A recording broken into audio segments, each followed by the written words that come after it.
লাইভে মানে যেহেতু আমি কাজে আছি, তো একটা সমস্যা অ্যাড্রেস করতে হয়েছিল। আচ্ছা, আমি যেটা জিনিসটা বলতে চাচ্ছি সেটা হচ্ছে ঢাকার 46 ব্রিগেড সহ যতগুলো কম্পোজিট ব্রিগেড আছে, ইঞ্জিনিয়ার ব্রিগেড, সিগন্যাল ব্রিগেড, এদেরকে সেনাপ্রধান 10 মিনিটস এনটিএম এ রেখেছে। এনটিএম মানে হচ্ছে নোটিস টু মুভ।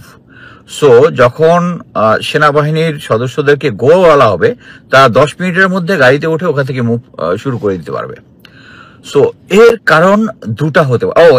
এর সাথে যেটা হচ্ছে এর আগের দিন রাত 1টা পর্যন্ত ঢাকা 7 জন জেনারেল আর ঢাকার যে ব্রিগেড কমান্ডার যারা আছে, ব্রিগেড কমান্ডার গুলো আছে, তারা সেনাপতির সাথে কনফারেন্স করেছে। সৈনিকদেরকে বলা হয়েছে যে তারা 10 minutes NTM, notice to move, তারা যদি 10 মিনিট এনটিএম যদি হয়, তার মানে হচ্ছে ওই সেই অনুযায়ী এখন একটা ধরে নিই যে 10 মিনিট এনটিএম যদি হয়, তাহলে মানে হচ্ছে কোনো একটা ইমার্জেন্সি সিচুয়েশন।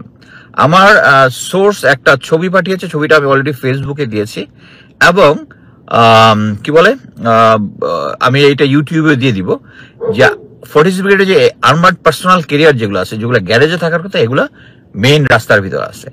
তাদেরকে বলা হয়েছে যে ট্রুপসদেরকে, যে ছাত্ররা যে আন্দোলন করতেছে, যে কোনো সময় বঙ্গভবন ঘেরাও করতে পারে চুপ্পুর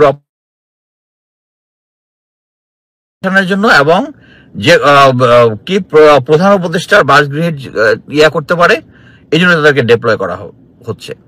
সো এখানে আমি একটা দুইটা সম্ভাবনার কথা দেখি। একটা হচ্ছে অলরেডি আমি এর আগের ভিডিওতে বলেছি যে যখন 10 তারিখে প্রফেসর ইউনূস কনফারেন্স করছিলেন, এর আগ মুহূর্তে উনি জেনারেল ওয়াকার গিয়েছিলেন প্রফেসর ইউনূসের দেখা করে, বলেছেন আওয়ামী লীগকে নিষিদ্ধ না করার জন্য।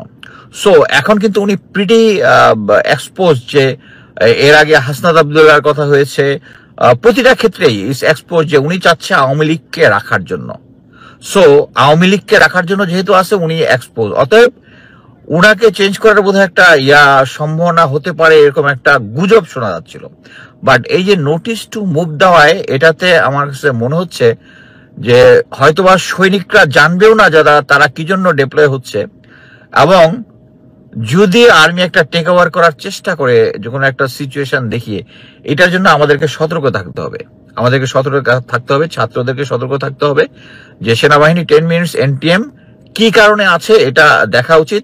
এবং এই নোটিস টু মুভ আমি মনে করি যে এটা করলে অবশ্যই সরকারের অনুমোদন নিয়েই, জেনারেল ওয়াকারের করার কথা, অনুমোদন নিয়ে করলে তো ভালো কথা। বাট হচ্ছে এটা হচ্ছে ডাবল এজড ওয়েপন। কি জন্য উনি একটা আন্দোলন দেখায় ওইটা দমন করতে গিয়া উনি যদি একটা কুটু করার চেষ্টা করে, যেটা সম্ভাবনা খুবই ক্ষীণ,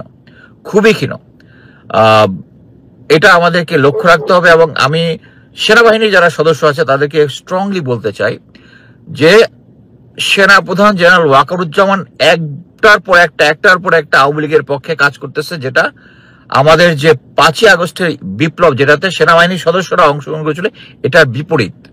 জেনারেল ওয়াকার, আপনারা চেইন অফ কমান্ডে কাজ করেন, কিন্তু যদি এই ধরনের কোনো কিছু হয়, অবশ্যই আপনারা জেনারেল ওয়াকারকে সাপোর্ট করতে পারেন না, মানে ফুল স্টপ করতে পারেন না। এই এনটিএম এর যে 10 মিনিটস এনটিএম যেটা আছে, এটা আপনাদেরকে সতর্ক থাকতে হবে, আপনাদেরকে অনেক সতর্ক থাকতে হবে, এবং জনগণকে, ছাত্র জনতাকে সতর্ক থাকতে হবে যে এই সিচুয়েশনে, মানে আমি অনুমান করি, যেহেতু আমি এর আগে আমার তথ্যকে আমি গুরুত্বপূর্ণ মনে করি, কি জন্য, কারণ আমার একটার পর একটা ফেসবুক আইডি জেনারেল ওয়াকার এবং তার গোয়েন্দা সংস্থা নষ্ট করে দিচ্ছে। এর কারণ হচ্ছে আমার নিজেরও যখন আমরা তথ্য বলি কনফার্ম, রিকনফার্ম, তারপরে একটা থাকে যে আমি কি ঠিক বলতেছি, and now I am sure যে আমি ঠিকই বলতেছি, না হলে আমার পিছনে কেন লাগবে?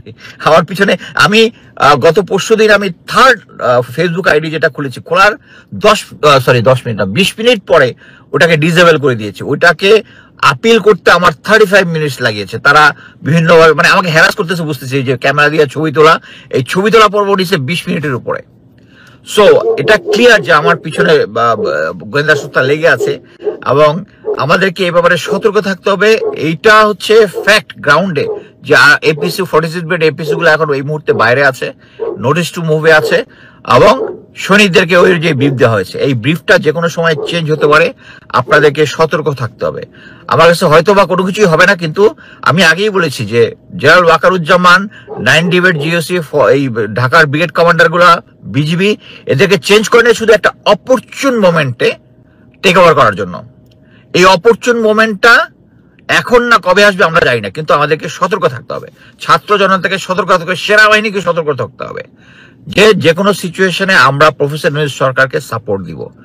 এখানে ইয়াটা কোনোভাবেই মেনে নেওয়া যায় না, কোনোভাবেই মেনে নেওয়া যায় না। এবং 10 মিনিটস এনটিএম, এখন আমি তো দেখতেছি না যে ছাত্র জনতা গিয়ে চুপপুর গণভবন কে বঙ্গভবন ঘেরাও করবে বা ইয়া করবে, বাট তাদেরকে এইভাবে সতর্ক রাখা হয়েছে এবং একই উদ্দেশ্যে বলে যে হ্যাঁ আমরা এখন ছাত্র জনতার যে মব ফেরাতে যাচ্ছি, but it could be a take over, trying to, মানে একটা কু করে টেক ওভার করার সম্ভাবনা থাকতে পারে।